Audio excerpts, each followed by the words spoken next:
ఈ రాష్ట్రంలో 3 పార్టీలు కూటమి ఆధ్వర్యంలో ప్రభుత్వం ఏర్పడిన తర్వాత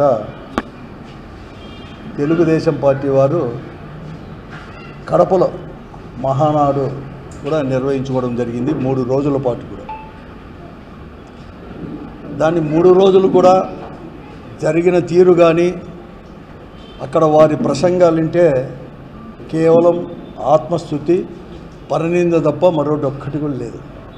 వారు పొగుడుకోవడం, లేకపోతే వారి నాయకులను పొగుడుకోవడం, ఇతరులు జగన్మోహన్ రెడ్డి గారిని వైఎస్ఆర్ కాంగ్రెస్ పార్టీని దూషించడమే, వ్యక్తిగతంగా దూషించడం తప్ప మరొకటి ఎక్కడా లేదు. అందరూ కూడా నేను 3 రోజులు కూడా అబ్జర్వ్ చేశాం. 3 రోజులు కూడా జరిగిన తీరు తప్ప మరొకటి ఏం లేదు. ఈ రాష్ట్రానికి ఏం చేయాలి, ఏం చేస్తామని చెప్పినాం, ఏమి చేయగలం, ఎప్పుడు చేయగలం, అటువంటిది ఎవరైనా కానీ ప్రస్తావిస్తారో అంటే చంద్రబాబు నాయుడు గారు కానీ లోకేష్ గారు కానీ ఎవ్వరు కానీ అటువంటి మాత్రం వారు ఇచ్చిన హామీలు కూడా ఎక్కడ కానీ ప్రస్తావనకు అనేది తేకుండా మాత్రమే 3 రోజులు కూడా జరిగిపోయినాయి. అది మహానాడు కాదు, కేవలం మహా డ్రామాగా దాన్ని అంతా కూడా చెప్పక తప్పదు కూడా. అంతా కూడా అందరూ ఒకటి లోకేష్ చంద్రబాబు నాయుడు గారిని పొగడం, చంద్రబాబు నాయుడు గారు లోకేష్ని పొగడం, లేకపోతే కార్యకర్తల వల్ల నేను ఇక్కడ ఉన్నాడని చెప్పడము, తెలుగుదేశం పార్టీ కార్యకర్తల వలన ఈరోజు వాళ్ళ పార్టీ ఉంది అని చెప్పడం, ఇవి తప్ప మిగతా వారు కానీ అందరూ ఒకటి ఏమంటే జగన్నామ స్మరణ తప్ప మరొకటి ఏమీ లేదు. కేవలం జగన్నామ స్మరణ, లేకపోతే వైఎస్ఆర్ కాంగ్రెస్ పార్టీ తప్ప మరొకటి ఎక్కడగా లేదు. అందుకోసమే ఈ రాష్ట్రానికి కూడా వాళ్ళు చేసేది కూడా శూన్యం అనేది కూడా మరొక మారు కూడా నిన్న 3 రోజులు వల్ల కేవలం అంతా కూడా ప్రదర్శించుకున్నారు. వారందరూ కూడా చెప్పడం జరిగిందనమాట. ఈరోజు కూడా ఎన్టీ రామారావుని గురించి, ఎన్టీ రామారావు వారసులు వారే అని, 40 సంవత్సరాల చరిత్ర కలిగిన తెలుగుదేశం పార్టీ అని కూడా చెప్పడం కూడా జరిగింది.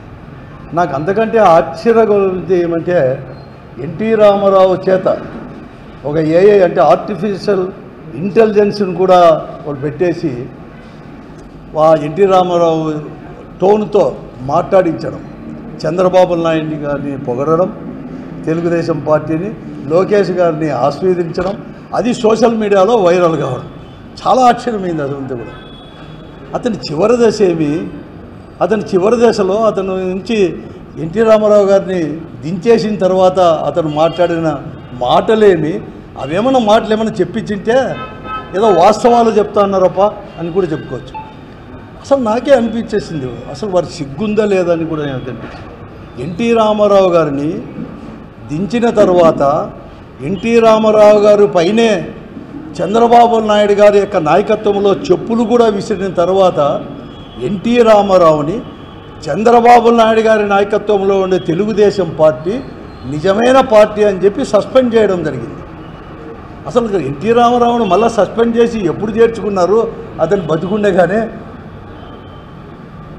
ఈరోజు ఎన్టీ రామారావు గారు లేరు కాబట్టి, భౌతికంగా లేరు కాబట్టి అన్నీ మర్చిపోయింటారు జనం అనుకొని ప్రజలను నమ్మించాలా అని చెప్పి చూడడమే కానీ మరొకటి ఏమైనా చేశారా అని చెప్పి నేను అడుగుతాను. ఎక్కడైనా కానీ ఒక ప్రయత్నమైనా కనీసం ఆ ప్రయత్నం తప్ప అంటే ఎట్లా మోసం చేయడమే. కడక ఆర్టిఫిషియల్ ఇంటెలిజెన్స్ అని కొత్తగా వస్తే దాన్ని కూడా వాడుకోవడమే.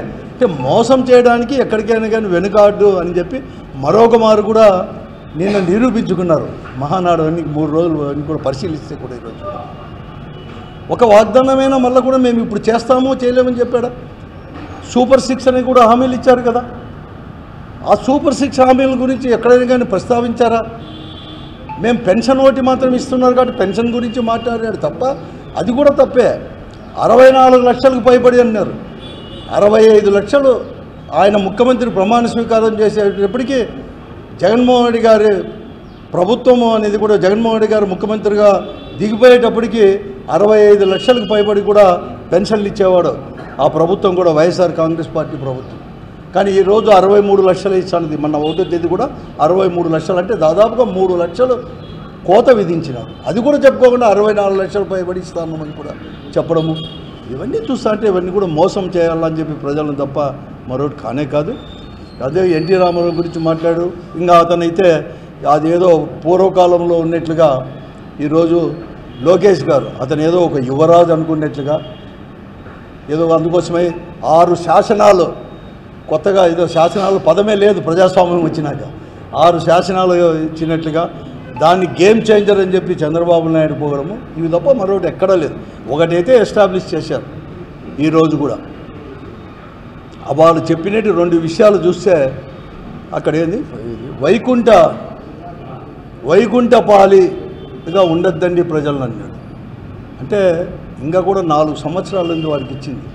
ప్రజాస్వామ్యంలో స్వాతంత్రం వచ్చినప్పటి నుంచి కూడా మన దేశంలో ఏదైనా కానీ ఒక తూరి చట్టసభలో ఎన్నికలు జరిగితే వాళ్ళ కాలపరిధి వచ్చేసి 5 సంవత్సరాలు. 5 సంవత్సరాలు ఉంటుందని చెప్పేసి హామీలు కూడా ఇస్తారు ఏదైనా కానీ ప్రభుత్వం కానీ రాజకీయ పార్టీలు. అవి 5 సంవత్సరాల లోపల అమలు పరిచేటివి అని చెప్పేసి కూడా చెప్తారు. అంటే రాబోయే 4 సంవత్సరాల్లో అతను చెప్పినట్లుగా ప్రజలకు ఒక ఇండికేషన్ ఇచ్చాడు. నేను ఇచ్చిన హామీలు నెరవేర్చాలంటే మీరు గతంలో మాదిరి మీరు మళ్ళీ వైకుంఠపాలి అనేది కూడా మళ్ళీ చూపేద్దండి, నన్ను దించేది అని చేయొద్దండి, నన్ను మళ్ళా వచ్చే ఎన్నికల్లో కూడా గెలిపిస్తేనే నేను ఇచ్చిన హామీలకు మాత్రం గ్యారంటీ అయినట్లు నిన్న ప్రజలకు అనేది కూడా ఒక సందేశం కూడా పంపించినట్లు తప్ప మరోటి కానే కాదు. కానీ వాళ్ళ 5 సంవత్సరాలు ఎందుకంటే ఇంకా 4 సంవత్సరాలు కూడా మర్చిపోవద్దండి అని కూడా నేను చెప్తా ఉన్నాను. ఈరోజు కూడా ఎక్కడికైనా ఆ ప్రయత్నం కూడా జరుగుతూ ఉంది. ఈరోజు కూడా ఇంకోటి ఎస్టాబ్లిష్ చేశాడు. భవిష్యత్తు ఇప్పుడు 40 సంవత్సరాలు మేమంతా కూడా ఉన్నాము. భవిష్యత్తు 40 సంవత్సరాలకు నేను కాదు నాయకుడు లోకేషే అని చెప్పేది కార్యకర్తలకు అనేది కూడా ఒక సందేశం ఇచ్చినాడు. కానీ అతను కార్యకర్తల ద్వారా ఏదైతే హామీలు ఇచ్చాడో, ఏమైతే ప్రజలకు తెలుగుదేశం పార్టీ కార్యకర్తల ద్వారా హామీలు అనేది కూడా ప్రజలకు చెప్పాడో ఆ హామీలు నెరవేరుస్తానని చెప్పి మీకు చెప్పండి అని చెప్పి ధైర్యం మాత్రం చెప్పలేకపోయారు. ఆ కార్యకర్తలకు ఒకే ఒక సందేశాన్ని మాత్రం పంపించగలిగినారు సక్సెస్ఫుల్గా. నెక్స్ట్ వచ్చేసి లోకేషే మీకు నాయకుడు నేను కాదు అని మాత్రం చంద్రబాబు నాయుడు గారు చెప్పగలిగారు. కానీ నిన్న మహానాడు 3 రోజుల్లో మిగతా వారు సీనియర్ నాయకులు కూడా దాన్ని అంతా కూడా ఆమోదించినట్లుగా వారు మాట్లాడిన తీరు ఇవన్నీ కూడా చూస్తూ అంటే ఉంది తప్ప మరోటి ఏమీ కాదు. 4 సంవత్సరాల్లో కూడా మేమేం చేయలేము అని చెప్పగానే చెప్తాను. మరొకటి నేను అడుగుతాను, ఏమైనా మీ హామీలు సూపర్ 6లో హామీలు ఏమైనాయి? ఒక్క హామీ కూడా ఇంతవరకు అమలు పరచలే సంవత్సరంలో. మీరేమో 2 నెలలు 3 నెలల కిందట అసెంబ్లీలో మేలో తల్లికి వందనం అంటే అమ్మఒడి తల్లికి వందనం ఇస్తామని చెప్తే ఈరోజు మళ్ళీ కూడా జూన్ వస్తుంది. జూన్ అంటే మళ్ళీ కూడా ఒక వారం 10 రోజులుగా నిన్నైతే దాన్ని ఊసే ఎత్తలేదు. మళ్ళీ జూలై ఇస్తారో ఆగస్టు ఇస్తారో ఇవ్వలేరో, లేకపోతే విడతల వారికి ఇస్తారో, లేకపోతే రైతుకు కావాల్సిన భరోసా రోజంటే ఈరోజు అన్నదాత సుఖీభవ అని చెప్పేది దాని గురించి మాట్లాడలేదు. మిగతా హామీల గురించి కూడా 140 హామీలు ఇచ్చాడు. ఈరోజు ఎన్నికల మేనిఫెస్టోలో 6 ఇచ్చేదే కాకుండా ఇచ్చినాడు. దాని గురించి ఒక్కటి కూడా మాట్లాడలేదు. కొత్తగా 40 సంవత్సరాల రాజకీయ చరిత్రలో అతని రాజకీయ చరిత్రలో ఒకటి కొత్తగా మొట్టమొదటిసారిగా నేను వినిందేమంటే రాయలసీమ వాసి అని మాత్రం మతికి చేశాడు. ఈరోజు కడప గడ్డపైన నేను రాయలసీమ వాసి అని చెప్పి మొట్టమొదటిగా ఆయన 40 సంవత్సరాల రాజకీయ చరిత్రలో ముఖ్యంగా ముఖ్యమంత్రి అయినప్పటి నుంచి నేను రాయలసీమ వాసిని. చాలా సంతోషం. ఇప్పటికైనా కూడా మతికి తెచ్చుకున్నాను. చివరి దశలో దిగిపోయేటప్పుడు నాకు వద్దని చెప్పి కొడుకు అప్పచెప్పేటప్పుడు నాయకత్వాన్ని రాయలసీమ వాసి అని చెప్పేసి కడపగడ్డ పైన ఈరోజు తీసుకుని వచ్చేసాడు. నేను ఒకటి అడుగుతున్నాను, నువ్వు రాయలసీమ వాసిగా రాయలసీమకి ఏం చేశావు? నువ్వు ధైర్యంగా చెప్పగలవా? నువ్వు మొట్టమొదట ముఖ్యమంత్రి అయిన తర్వాత హంద్రీ నీవాకు వేసుకొని వస్తుంది. మీ మామ ఎన్టీ రామారావు గారు ముఖ్యమంత్రి అయినప్పుడు హంద్రీ నీవాకు గాలేరు నగరికి పునాది రాయి వేసినా ఆయన ఒక అడుగు కూడా ముందుకు తీసుకొని పోలేక కొన్ని రాజకీయ పరిస్థితుల్లో ఎందుకో ముందుకు తీసుకొని పోతే 96లో చంద్రబాబు నాయుడు గారు ముఖ్యమంత్రి అయిన తర్వాత ఒకనాడైనా హంద్రీ నీవా అని చెప్పేసి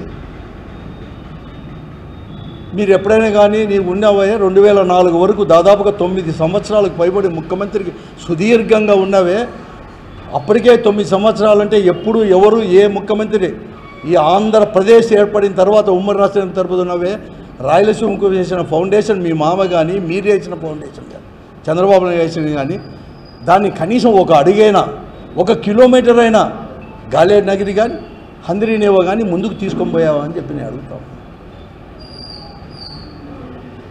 నువ్వు ఏదో కొత్తగా ముఖ్యమంత్రి అయినట్లుగా 2014లోనే ముఖ్యమంత్రి అయిపోయి 19 వరకు ఉన్నట్లుగా జగన్మోహన్ రెడ్డి గారు 30 సంవత్సరాలు లేకుంటే 4 తూర్లు ముఖ్యమంత్రిగా అయినట్లు నువ్వు జగన్మోహన్ రెడ్డి గారి ప్రభుత్వం ఏం చేయలేదని చెప్పి నువ్వు అడుగుతావే. నేను ఈ పొద్దు అడుగుతున్నాను. ఇప్పుడు గాలేరి నగరి అనేది రాయలసీమలకు ఒక గుండెకాయ లాంటిది. మరీ ముఖ్యంగా గండికోట రిజర్వాయర్ అనేది కూడా నువ్వు ముఖ్యమంత్రిగా ఉన్న 9 సంవత్సరాలు నువ్వు పట్టించుకోకపోతే, మరీ ముఖ్యమంత్రిగా 14 నుంచి 19 వరకు ఉన్నా కూడా నువ్వు పట్టించుకోకపోతే, జగన్మోహన్ రెడ్డి గారు ముఖ్యమంత్రి అయిన తర్వాత గండికోటకు 27 టీఎంసీలు నీళ్ళు తీసుకొని వచ్చేసింది. గుండెకాయ లాంటి గండికోటకు 20 టీఎంసీలు నీళ్ళు తీసుకొచ్చింది. వాస్తవమా కాదా అని చెప్పమని చెప్పి నేను అడుగుతున్నాను చంద్రబాబు నాయుడు గారిని, లేకపోతే తెలుగుదేశం పార్టీ నాయకులందరినీ కూడా.